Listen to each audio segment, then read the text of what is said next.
Guys, I think children are always connected to their mother's heart in some way. My heartbeat is my children. When I make this recipe, they hold me in their arms and I can count their heartbeats without Holter monitor. আমি আর কি বলবো guys, একদমই ভাষা খুঁজে পাচ্ছিলাম না।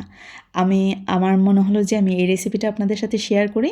এই রেসিপিটি আমার বাচ্চারা যখন খাওয়ার যোগ্য হয়, মানে ভাত খাওয়ার যোগ্য, তারপর থেকে আমি এরকম হইতে তৈরি করি। তো যাই হোক, আমি একটি প্যান বসিয়ে দিলাম আর তেল দিয়ে দিচ্ছি।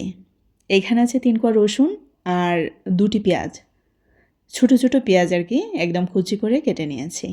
এইখানে ব্লেন্ড বা কোনো ঝামেলা নাই এক কথায়। তো হচ্ছে এখন পেঁয়াজ রসুনটাকে হালকা একটু ভেজে নিচ্ছি। ভেজে নেওয়া হয়ে গেলে আমি এরই মধ্যে দিয়ে দিচ্ছি কিছুটা পরিমাণে হলুদের গুঁড়ো। আমি একদম ছোটো চামচের সাহায্যে দিচ্ছি, দেখতেই পাচ্ছেন। তারপর দিয়ে দিচ্ছি 1 টেবিল চামচ পরিমাণে জিরে গুঁড়ো। That's it. এখানে আর কোনো মশলা আপনারাও ইউজ করবেন না, আর আমিও ইউজ করি না। কাঁচামরিচ দিয়ে দিলাম, একটু ভেঙে দিলাম। আমার বাচ্চারা যখন ছোট ছিল তখন একটি কাঁচামরিচ দিতাম, একটু ভেঙে অথবা সামান্য একটু ফেড়ে ছুরি দিয়ে তখন দিতাম, যাতে করে ঝালের একটু হলেও আভাসটা থাকে। আর এখনের অনেক মা বাবা আছেন, অনেক বড় বড় হয়ে গেছে, কিন্তু বাচ্চারা ঝাল খেতে পারে না। কিছুটা পরিমাণে হলেও কাঁচামরিচের ঝাল খাওয়ানোটা অবশ্যই শেখানো আমার মনে হয় যে জরুরি। তো যাই হোক, লবণ দিয়ে দিচ্ছি। আর আপনারা নিশ্চয়ই দেখেছেন, আমি কিন্তু মশলাটা যখন ভাজা ভাজা হয়ে গেল তখনই কিন্তু আমি ডাল পানি একসাথে দিয়ে দিয়েছি।